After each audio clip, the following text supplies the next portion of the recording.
इतिहास पृष्ठार नथिबा 14 जन शहीद एयरमैन को श्रद्धांजलि। मयूरभंज जिला Rasgovindpur Amarda air strip Asia महादेशर सर्वबृहत एयर स्ट्रिप द्वितीय विश्वयुद्ध बेले पायलट मानक युद्ध विमान उड़ाइबा सहित शत्रु उपर किभली बोमा माड़ कर ताहार तालीम गुप्त भाव में एठार दि जाउथिला। तेबे 1945 मसीहा जुलाई 26 रे ट्रेनिंग यूनिट्र दुईटी युद्ध विमान एठार उड़ाण भरिया परे 50 किलोमीटर दूर बेलदाठारे परस्पर को धक्का देवा जोगु दुई विमान थिबा 14 जन एयरमैन मृत्यु होता। 2011 मसीह एक पुरातन तथ्यावली यह जाना पाई पूर्वतन पायलट तथा एयरक्राफ्ट विशेषज्ञ अनिल धीर पर से दिनटी को शहीद पायलट मान श्रद्धांजलि दिवस भाव में पालन कर।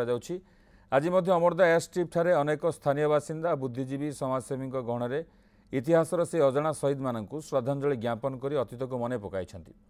मयूरभंजर महाराजा प्रवीण भंजदेव, महाराणी रश्मि राज्यलक्ष्मी भंजदेव, अनिल धीर, डॉक्टर विश्वजित महांती, विशिष्ट समाजसेवी तथा गांधीवादी आदित्य पट्टनायक आदि उपस्थित रही शहीद जवान को श्रद्धांजलि देछंती।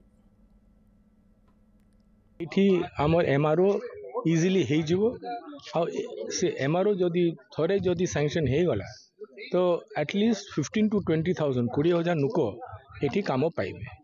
आउ तापर आपण देखिबे कि ए एरियाटा केते डेवलप हेबो केने से